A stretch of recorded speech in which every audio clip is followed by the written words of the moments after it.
Good morning to all. आज मैं आपको विज्ञापन लेखन का दूसरा एक उदाहरण, इसमें दंत कांति के प्रचार, टूथपेस्ट के प्रचार प्रसार के लिए एक विज्ञापन 20-30 शब्दों में तैयार किया जा रहा है। ये विज्ञापन कैसे लिखा जाए? आपने बाजार में देखा होगा, पतंजलि के द्वारा निर्मित ये इस प्रकार ये जो प्रोडक्ट है टूथपेस्ट है, ये पतंजलि कंपनी के द्वारा बना गया है और ये टूथपेस्ट के प्रचार प्रसार के लिए एक हमको विज्ञापन तैयार करना है। तो किस प्रकार हम तैयार करेंगे उसको बता रहे हैं। तो इस दंत कांति पेस्ट के प्रचार प्रसार के लिए एक विज्ञापन तैयार करना है। तो सबसे पहले देखिए शीर्षक, सबसे पहले क्या बनाएंगे? उत्पादक का नाम है पतंजलि है, ये कंपनी है, उत्पादक है और इसका उत्पाद क्या है? दंत कांति टूथपेस्ट। ये पहला पॉइंट है, इसको शीर्षक भी बोल सकते हैं। तो सबसे पहले लिखेंगे दंत कांति टूथपेस्ट, ऊपर सबसे पहले ये लिखा जाएगा है। उसके नीचे लिखा जाएगा, देखो स्लोगन, उसके नीचे लिखा जाएगा स्लोगन, या जिसको बोलते हैं तुकबंदी है। और इस स्लोगन में हम देखो क्या लिखे हैं, एक बार कहो दिल से दंत कांति पेस्ट। ये छोटा सा स्लोगन है, इसको तुकबंदी बोलते हैं। ऐसे ही किसी भी चीज की बिक्री के लिए आपको ऐसा स्लोगन बनाना है। स्लोगन के बाद अब हम उत्पाद का चित्र बनाएंगे। ये देखिए उत्पाद का चित्र है, ये देखो इसका मैं चित्र आपको बताता हूँ। यहाँ पर भी चित्र है, ऐसे ही चित्र आपको बनाना है। ये जो चित्र है, ये देखिए ये चित्र बहुत बड़ा बनाना है और रंगीन बनाना है। ये चित्र को आपको बड़ा बनाना है और रंगीन बनाना है। इसके बाद देखिए, और जो चित्र बनाया जा रहा है वो वैसा ही होना चाहिए जैसा उसका नेचुरल रूप है। उसके बाद देखिए विशेषताएं हैं।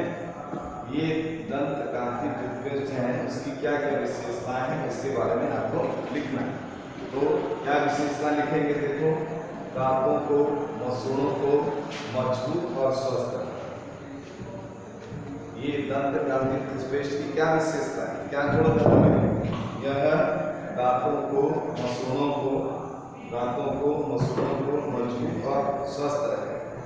दूसरी विशेषता है, यह दांतों को कीटाणुओं से लड़ने की शक्ति दे। तीसरी विशेषता है, दांतों को दे लंबी उम्र का वरदान। अब चौथा और पांचवा बता रहे हैं, ध्यान दीजिए।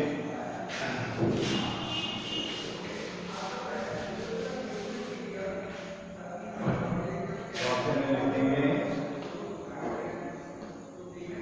मुंह के दुर्गंध को दूर करें, दुर्गंध को दूर करें, मुंह की दुर्गंध को दूर करें। यह एक ऐसा उत्पाद है जो मुंह की दुर्गंध को दूर करता है।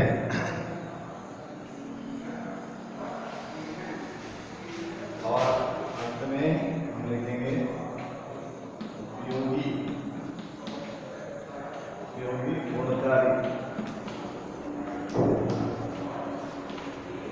गुणकारी और सर्वप्रिय। ये उपयोगी टूथपेस्ट है, गुणकारी है। ये इसके अंदर बहुत सारी अच्छी विशेषताएं हैं और सर्वप्रिय है। इसके अलावा आप और भी लिख सकते हैं कि जड़ी बूटियों से बना हुआ है और एक बार प्रयोग करके देखिए, आदि कुछ भी आप लिख सकते हैं। तो इतना लिखने के बाद आप उसको बाजू में उसका कीमत लिखें।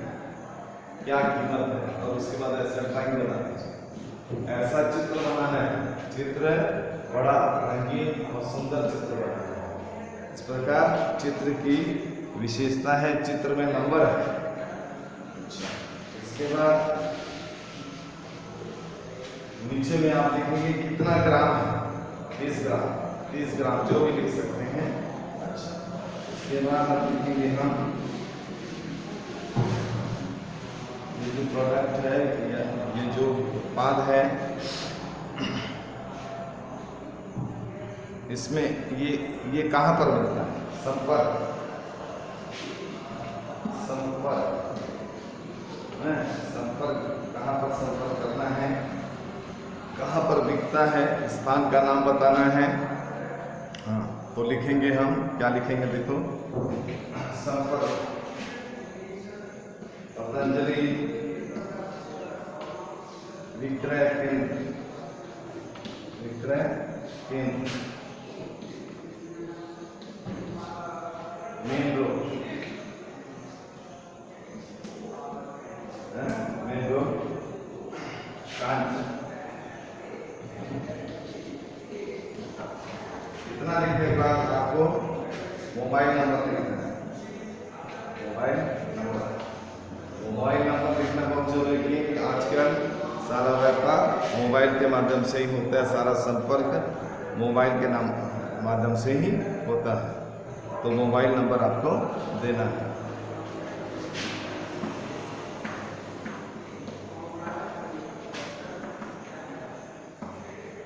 इस प्रकार से मोबाइल नंबर आपको देना है। तो ये एक नमूना हमने आपको, दूसरा नमूना हमने आपको बताया। कल एक नमूना पूरा लिख के बताया था, आज हमने आपको पतंजलि के द्वारा निर्मित दंत क्रांति टूथपेस्ट के प्रचार प्रसार के लिए किस प्रकार विज्ञापन तैयार किया जाता है, कैसे लिखा जाता है, उसके बारे में आपको बताया और समझाया है। तो जो हमने बताया है, समझाया है, उसको अपने दिमाग में रखिए और वैसा ही और कोई प्रोडक्ट का है, जैसे वॉशिंग पाउडर का या लक्स साबुन का या कुछ और चीज़ का आपको विज्ञापन लिखना है। ऐसे ही लिखने का तरीका ऐसे ही है, जैसे सबसे पहले आपको उत्पादक का नाम लिखना है, फिर उत्पादक की विशेषता लिखनी है, फिर कोई स्लोगन लिखना है, फिर उत्पाद का चित्र बनाना है, विशेष ऑफर लिखना है, उसके बाद पता या स्थान लिखना है। ये सब आपको लिखने हैं। इसमें विशेष रूप से बात आती है विशेषताएं, जो चीज़ आप, जो उत्पाद, जो वस्तु के प्रचार प्रसार के लिए आप विज्ञापन लिख रहे हैं, उसकी क्या विशेषताएं, उसमें क्या गुण है, क्या धर्म है, और कम से कम 5 विशेषताएं लिखना जरूरी है, जैसे कि हमने इसमें लिखा है। आप फिर से एक बार इस विज्ञापन को देखिए, क्या क्या बात इसमें कही गई है, और उसके बाद उसी प्रकार से आप भी लिखने का प्रयास कीजिए। जैसे लक्स साबुन के प्रचार प्रसार के लिए आप एक विज्ञापन तैयार कीजिए। तो कल हम आपको एक नया विषय के साथ एक नया विज्ञापन लिखने का फिर से नया तरीका बताएंगे। तब तक आप अभ्यास करते रहिए और इसी प्रकार विज्ञापन बनाने का अभ्यास कीजिए, क्योंकि ये चीज़ समझने के बाद आपको खुद बनाना है, तब आप अच्छे तरीके से समझ सकते हैं, परीक्षा में बना सकते हैं। यदि अभ्यास नहीं करोगे तो नहीं बनेगा। अभी आप घर में पढ़ाई कर रहे हैं, इसलिए 4-5 सामान साबुन का, वॉशिंग पाउडर का, और भी कोई, मैं कल आपको और भी बताऊंगा बिस्कुट का, कई प्रकार की चीज़ें हैं जिसके विज्ञापन के आप बना सकते हैं। साइकिल का, मोटरसाइकिल का, हैं कई चीज़ें हैं जिसका विज्ञापन आप तैयार कर सकते हैं, पॉन्ड्स पाउडर का। तो ये अभ्यास से बनेगा और इसको लगातार आपको अभ्यास बनाना है। हम भी बीच बीच में 1-2 और भी आपको बताते रहेंगे। 3 उदाहरण हम आपको बताएंगे। कल एक बताया, आज एक बताया, और आने वाले कल में फिर एक बताएंगे। 3 उदाहरण लिखाएंगे, समझाएंगे, बताएंगे, उसके बाद आपको पूरा अभ्यास करना है। तो इस विज्ञापन लेखन के बाद अब हम आपको नया और आखिरी चैप्टर बता रहे हैं, रस।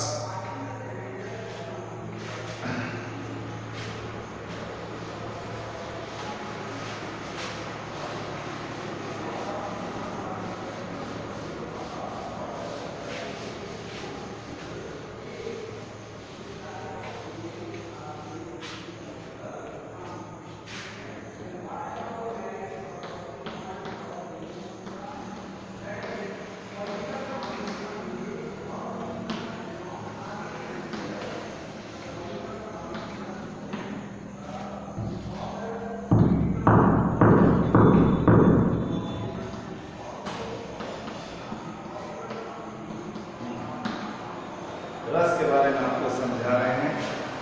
ये तुम्हारे ग्रामर का आखिरी चैप्टर है और इसको ध्यान से आप समझने का प्रयास कीजिए और उसके बाद यहाँ पढ़ने के बाद, समझने के बाद आप अपनी ग्रामर बुक खोलिए और वहाँ से पढ़िए। वहाँ से पढ़कर आपको और अच्छी तरह से समझ में आए। तो सबसे पहले हम ये बता रहे हैं रस। रस का अर्थ होता है आनंद। रस का मतलब होता है आनंद। सबसे पहले बात आप बता रहे हैं रस किसे कहते हैं, रस किसे कहते हैं वो बता रहे हैं।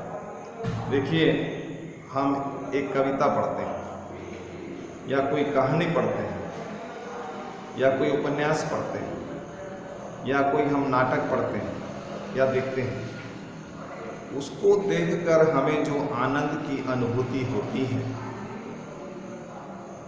कविता को पढ़कर, कहानी को पढ़कर, उपन्यास को पढ़कर या नाटक को पढ़कर या देखकर हमें जो आनंद की अनुभूति होती है उसे रस कहते हैं। फिल्म को ऐसा फिल्म भी होता है, फिल्म को देखकर ही, सीरियल को देखकर भी हमको आनंद की अनुभूति होती है, उसे क्या बोलते हैं, रस कहते हैं। जैसे हास्य रस की कोई कविता को पढ़कर हमको हंसी आ जाती है। वीर रस की कोई कविता जब हम पढ़ते हैं तो हमारे अंदर जोश और वीरता का भाव आ जाता है। तो इस प्रकार देखने से, पढ़ने से, सुनने से हमारे मन में जो भाव उत्पन्न होते हैं वो रस कहलाता है। जिस प्रकार, फिर से बता रहे हैं, कविता, कहानी, उपन्यास या नाटक को पढ़कर या देखकर, सुनकर हमारे मन में जो आनंद की लहरें उठती हैं, आनंद की अनुभूति होती है, उसे रस कहते हैं। रस देखो, जैसे भोजन रस के बिना नीरस होता है, उसी प्रकार जो साहित्य है वो रस के बिना रसहीन होता है। तो इस प्रकार हम कहते हैं कि रस किसे कहते हैं, रस कविता, कहानी, उपन्यास, नाटक को पढ़कर या देखकर हमें जो हमारे मन में जो आनंद की अनुभूति होती है उसे रस कहते हैं। रस के अंग या भाव हैं। तो रस के 4 अंग माने गए। कितने अंग हैं? 4। क्या क्या उनका नाम है उसको देखें। रस के अंग, पहला रस किसे कहते हैं, दूसरा हमने आपको बता रहे हैं रस के अंग। रस के 4 अंग हैं। रस के 4 अंग हैं। पहला स्थायी भाव, दूसरा है विभाव, तीसरा है अनुभव और चौथा है संचारी या व्यभिचारी।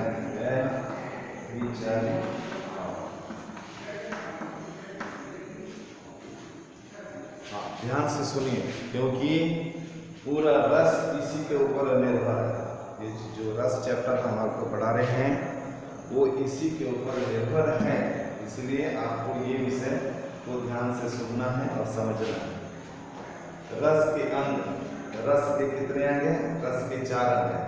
पहला स्थायी भाव, दूसरा विभाव, तीसरा अनुभव, चौथा संचारी या व्याभिचारी भाव।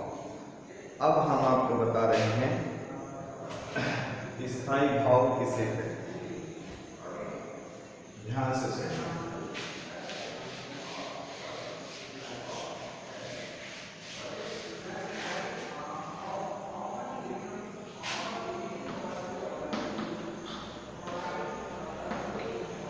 स्थायी भाव किसे कहते हैं?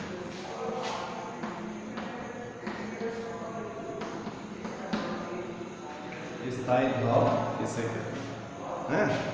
ध्यान पूर्वक सुनिए। जो भाव हमारे मन में हमेशा विद्यमान रहते हैं, जो भाव हमारे मन में हमेशा विद्यमान रहते हैं, उसे स्थायी भाव कहते हैं। फिर से, स्थायी भाव किसे कहते हैं? उत्तर है, जो भाव हमारे मन में हमेशा विद्यमान रहते हैं उसे स्थायी भाव कहते हैं। जैसे प्रेम, क्रोध, घृणा, भय, उत्साह, ये भाव हमेशा हमारे मन में रहते हैं, हमारे दिल के अंदर रहते हैं, इसलिए ये स्थायी भाव कहलाते हैं।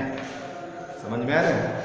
तो एक बार फिर से बता रहे हैं, प्रत्येक मनुष्य के मन में प्रेम, दुख, क्रोध, आश्चर्य, उत्साह आदि भाव स्थायी रूप से विद्यमान रहते हैं। इसी को स्थायी भाव कहा गया है। ये स्थायी भाव हमारे हृदय में, दिल में छिपे रहते हैं तथा अनुकूल परिस्थिति, अनुकूल वातावरण होने पर ये सब जागृत हो जाते हैं। आई बात समझ? हाँ, फिर से बता रहे हैं एक लाइन। स्थायी भाव रस का मूल भाव है। ऐसे भाव जो हृदय में स्थायी रूप से विद्यमान रहते हैं और प्रबल होते ही, अनुकूल अवसर पाते ही जागृत हो जाते हैं, उन्हें स्थायी भाव कहते हैं। इनकी संख्या 9 है। इनकी संख्या कितनी है? 9। स्थायी भाव की संख्या कितनी है? 9 स्थायी भाव हमारे मन में हमेशा रहते हैं। ये हैं, इनका नाम है, देखो, प्रेम, हास, शोक, क्रोध, उत्साह, भय, घृणा, आश्चर्य और वैराग्य। ये 9 जो भाव हैं, ये स्थायी भाव कहलाते हैं। ये हमारे मन में हमेशा रहते हैं और ये अनुकूल वातावरण, अनुकूल परिस्थितियां होने से बाहर दिखाई देते हैं। अच्छा, अब दूसरा हम बता रहे हैं, विभाव किसे कहते हैं। स्थायी भाव हो गया, अब विभाव दूसरा, विभाव किसे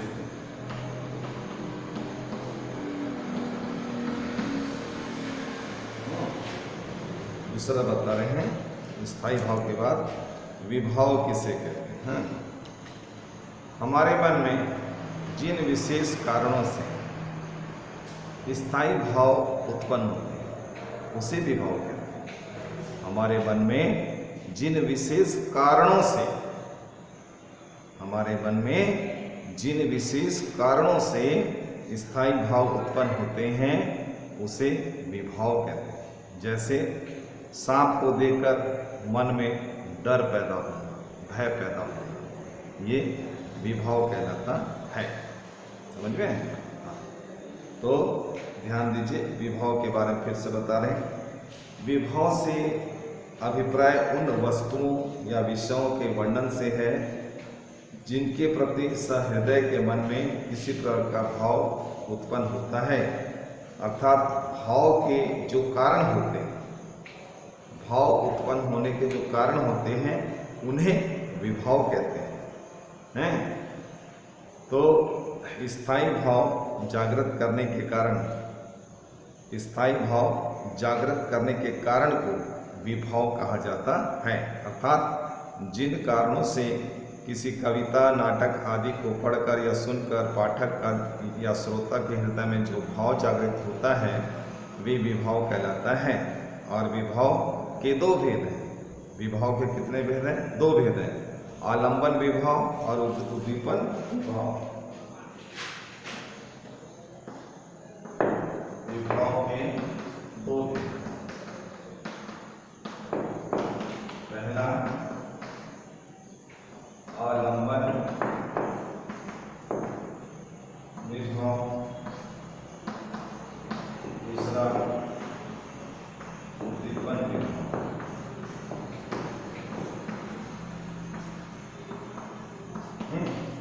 आप बता रहे हैं आलंबन विभाव किसे कहते हैं, उसके बाद बताएंगे उद्दीपन विभाव किसे कहते हैं। आप धीरे धीरे समझने का प्रयास कीजिए, हमारी बात को ध्यान से सुनिए। विभाव के दो भेद होते हैं, पहला आलंबन विभाव, दूसरा उद्दीपन विभाव। आलंबन विभाव किसे कहते हैं? आलंबन विभाव किसे कहते हैं? जिस प्रमुख व्यक्ति या वस्तु या परिस्थिति, जिस प्रमुख व्यक्ति, वस्तु या परिस्थिति को देखकर हृदय में जो भाव जागृत होता है उसे आलंबन विभाव कहते हैं। फिर से, जिस प्रमुख व्यक्ति, वस्तु या परिस्थिति को देखकर हृदय में जो भाव उत्पन्न होते हैं उसे आलंबन कहते हैं। जैसे कृष्ण को देखकर राधा के मन में प्रेम भाव जागना। कृष्ण को देखकर राधा के मन में प्रेम जागा, तो यहाँ पर प्रेम भाव जो जागना है वो आलंबन विभाव है। तो आलंबन विभाव किसे कहते हैं?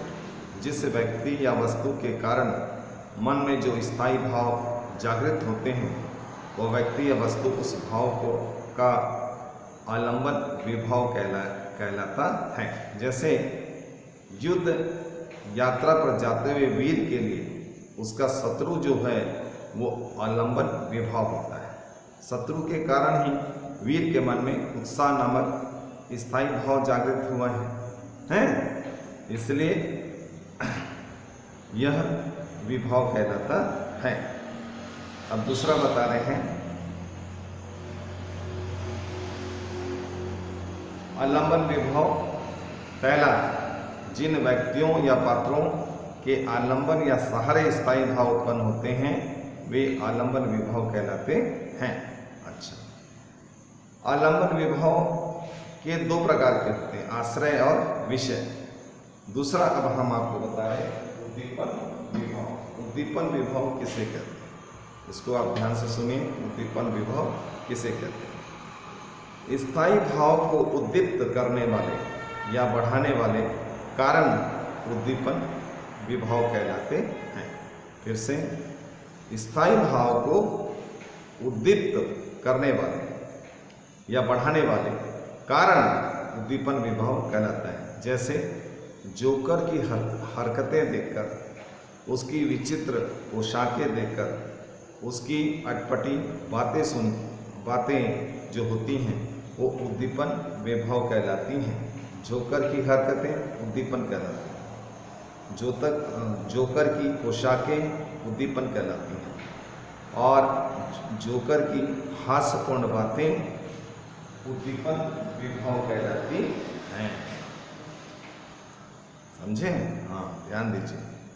एक बार फिर से बता रहे हैं, उद्दीपन विभाव जो आलंबन द्वारा जागृत स्थायी भाव को और उद्दीप्त करे अर्थात अधिक प्रबल बनाए उसे उद्दीपन विभाव कहते हैं। जैसे सीता जी की खोज में वन में भटकते श्री राम ने जब पशु पक्षियों से सीता के विषय में पूछा तो यहाँ राम आश्रय है और सीता जी आलंबन विभाव है।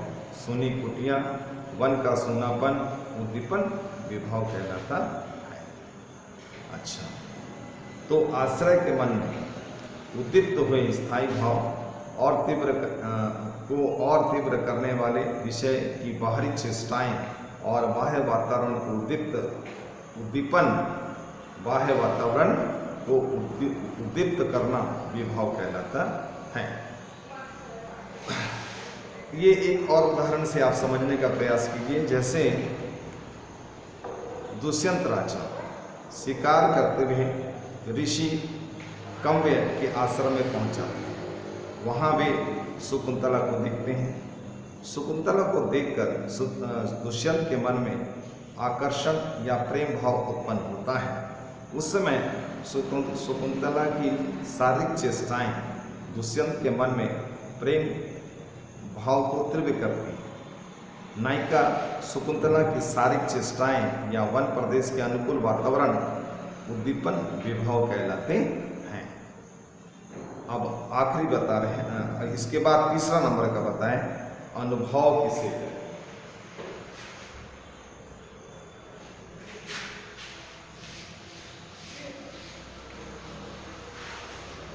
तीसरा नंबर है अनुभव। रस में अनुभव किसे कहते हैं? तो ध्यान से सुनिए। मन के भावों को प्रकट करने वाले मानसिक और शारीरिक चेष्टाएं अनुभव कहलाती हैं। मन के भावों को प्रकट करने वाली मानसिक और शारीरिक चेष्टाएं अनुभव कहलाती हैं। जैसे कृष्ण को देखकर राधा का लज्जाना, सांप को देखकर हमारे शरीर का कांपना, तो ये अनुभव कहलाती हैं। अनु का अर्थ है पीछे, अर्थात बाद में। स्थायी भाव के उत्पन्न होने पर उसके बाद का जो भाव उत्पन्न होता है उन्हें अनुभव कहते हैं। तो इस प्रकार अनुभव का शाब्दिक अर्थ है अनुभव करना। आलंबन और उद्दीपन के द्वारा आश्रय के हृदय में स्थायी भाव के जागृत होने और उद्दीपन होने पर आश्रय जो चेष्टाएं करता है उन्हें अनुभव कहा जाता है। जैसे सांप देखकर बचाव के लिए जोर जोर से चिल्लाना। जैसे हम अचानक सांप देख लेते हैं तो हम सांप से बचने के लिए जोर जोर से चिल्लाते हैं, तो यही चिल्लाना के अनुभव कहलाता है। अब अंतिम है संचारी या व्याभिचारी भाव।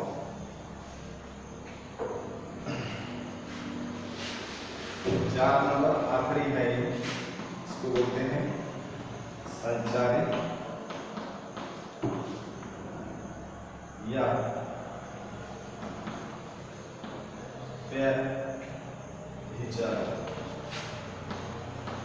व्याभिचारी भाव।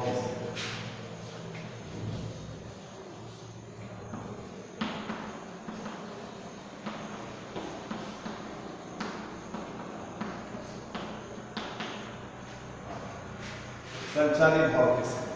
इसका एक और नाम है व्याभिचारी। दोनों नाम को आप याद रखें हैं।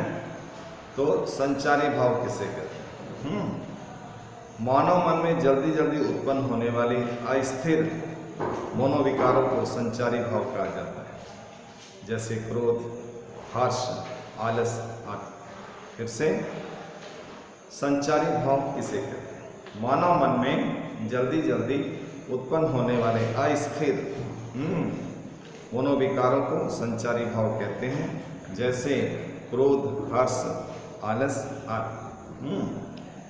तो संचारी भाव आश्रय के मन में उत्पन्न होने वाले अस्थिर मनोविकारों को संचारी भाव कहा जाता है। दूसरे शब्दों में कहें, आश्रय के मन में उत्पन्न होने वाले अस्थिर मनोविकारों को संचारी भाव या व्याभिचारी भाव कहते हैं। संचारी भाव अपना काम अपने स्थायी भाव में विलीन होकर करते हैं। स्थायी भाव को पुष्ट करने में वे स्वयं समाप्त होते हैं और इस संचारी भाव की संख्या 33 मानी जाती है। याद रखेंगे आप, संचारी भाव की संख्या कितनी है? संचारी भाव की संख्या 33 मानी जाती है। तो ये क्या है? संचारी भाव। तो मन में, फिर से बता रहे हैं, मन में मन के चंचल या अस्थिर विकारों को संचारी भाव कहते हैं। स्थायी भाव के बदलने पर ये भाव परिवर्तित होते हैं। इनका नाम संचारी भाव रखे जाने के पीछे यह कारण है कि संचारी भाव को व्यभिचारी भाव भी कहा जाता है। उदाहरण के लिए शकुंतला के प्रति रति भाव के कारण उसे देखकर दुष्यंत के मन में मोह, हर्ष, आवेग आदि जो भाव उत्पन्न हुए उन्हें संचारी भाव कहते हैं। संचारी भाव की संख्या 33 है। सबसे सरल हम जो परिभाषा बता रहे हैं उसको समझिए। मानव मन में जल्दी जल्दी उत्पन्न होने वाले अस्थिर मनोविकारों को संचारी भाव कहते हैं। तो अब हम लास्ट में आपको बता रहे हैं रस का नाम और उसके स्थायी।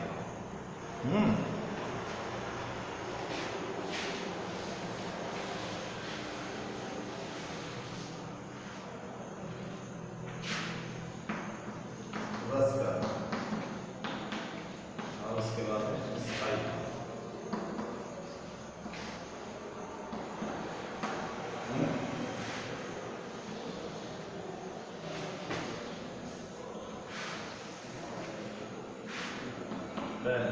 तो रस का नाम और स्थायी।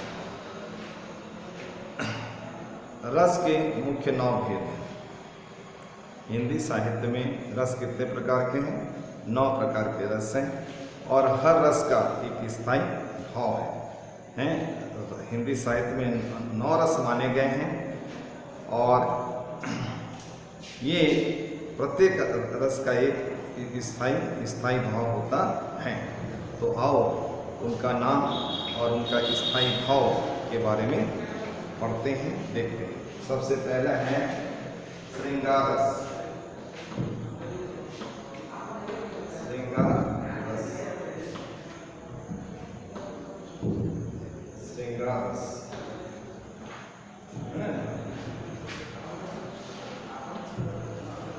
दूसरा है हास्य रस।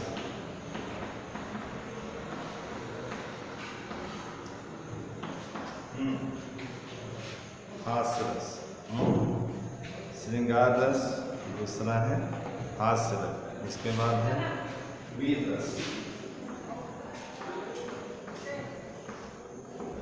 इसके बाद है वीर रस के बाद है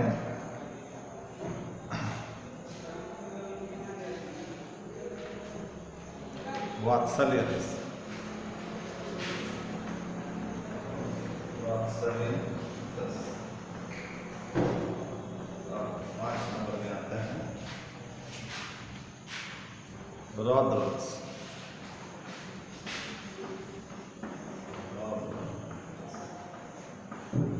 अभी 5 बता रहे हैं, टोटल 9 है। रस के 9 भेद। रस के कितने भेद हैं? रस के 9 भेद हैं। रस कितने प्रकार के हैं? 9 प्रकार के रस हैं। सबसे पहले हमने आपको बताया श्रृंगार रस, दूसरा हास्य रस, तीसरा वीर रस, चौथा वात्सल्य रस और 5वां रौद्र रस। अब आपको हर रस का क्या बता रहे हैं? स्थायी भाव बता रहे हैं। श्रृंगार रस, श्रृंगार रस का स्थायी भाव है रति।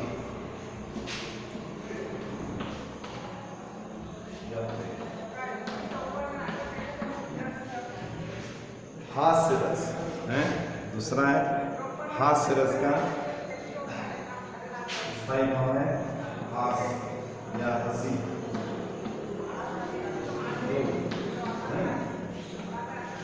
वीर रस है, वीर रस का स्थायी भाव है उत्साह।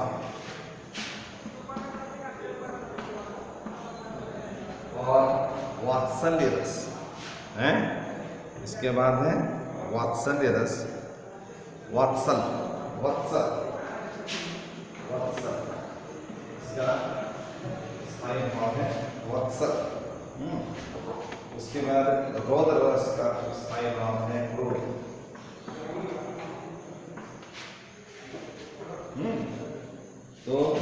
ध्यान दीजिए, सबसे पहले रस के 9 भेद हैं। रस 9 प्रकार के होते हैं।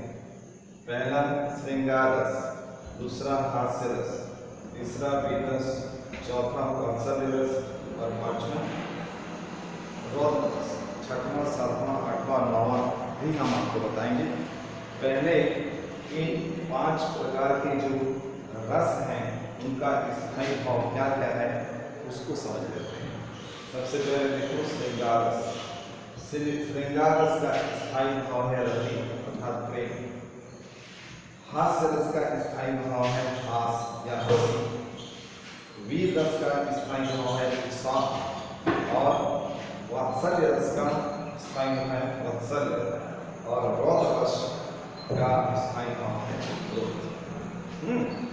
अच्छा, इतना समझने के बाद अब 6, 7, 8, 9 भी बता रहे हैं।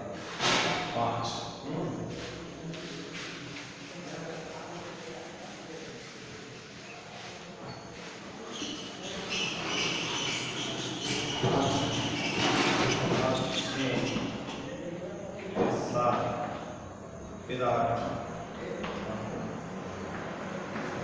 ठीक है। तो अब हम आपको बता रहे हैं 6 नंबर। 6 नंबर में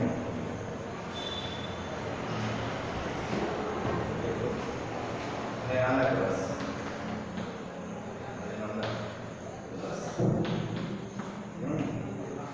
विभत्स रस,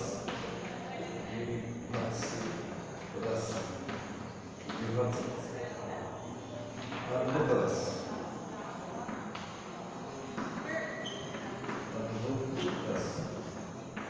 और फिर शांत रस।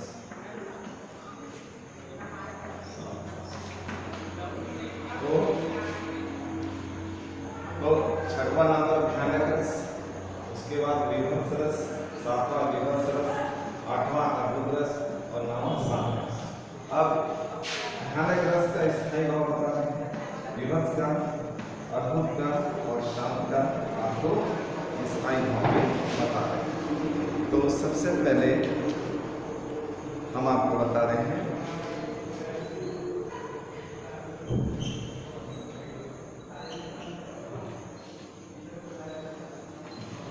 भयानक रस।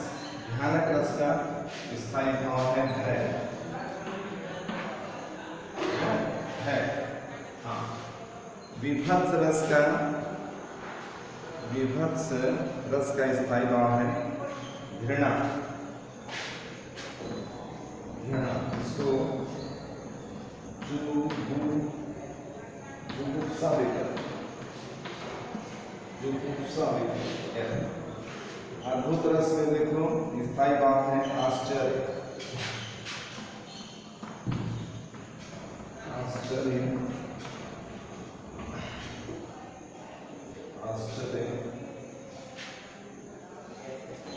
या विस्मय।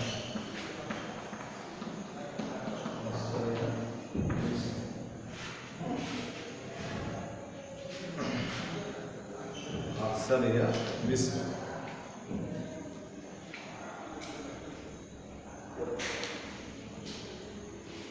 और शांत रस में देखिए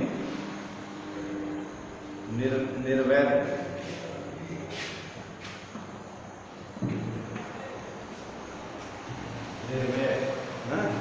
क्या है? निर्वैर। शांत रस में निर्वैर या वैराग्य।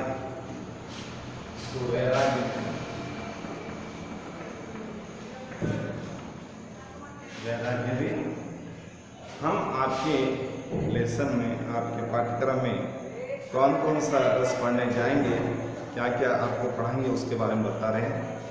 हम आपको सबसे पहले श्रृंगार रस बताएंगे, उसके बाद हम आपको बताएंगे वीर रस, उसके बाद हम आपको बताएंगे हास्य रस, उसके बाद हम आपको बताएंगे वात्सल्य रस, उसके बाद बताएंगे रौद्र रस, और उसके बाद हम रौद्र रस के बारे में आपको बताएंगे। इतना बताने के बाद आगे की सूचना हम आपको फिर बताएंगे क्या क्या है। तो आज बस इतना ही पढ़ाएंगे। जो हमने आपको रस के बारे में आज पढ़ाया है, आपकी ग्रामर किताब, ये देखिए ये आपकी ग्रामर किताब है। हार्बर प्रेस के द्वारा जो ग्रामर किताब आपको दिया गया है, उसमें से ग्रामर में लेसन चैप्टर नंबर 4 है, चैप्टर नंबर 4 रस, जिसमें सब लिखा है। ये देखिए रस ये लिखा है, इसके बारे में सब आपको जितना हमने पढ़ाया है उसको आपको पूरा पढ़ना है, और आप चाहें तो उसके आगे भी पढ़ सकते हैं, ताकि हम जब पढ़ाएंगे तो आपको समझ में आए। इस ग्रामर पुस्तक में आपको निबंध पढ़ना है, पत्र भी पढ़ना है, रचना के आधार पर वाक्य भेद पढ़ना है, वाच्य पढ़ना है, पद परिचय पढ़ना है। ये सब हम पढ़ा चुके हैं। आपको अब अपना काम करना है, तो आप अपना ग्रामर में जो जो तुम्हारा पाठ्यक्रम में है उसको पढ़ते रहिए और रस को समझने का प्रयास कीजिए। अगर कहीं कुछ समझ में नहीं आए तो हमसे 7894945066 पर संपर्क कर सकते हैं। अब कल हमारी फिर मुलाकात होगी, तब तक के लिए इजाज़त दीजिए। नमस्कार।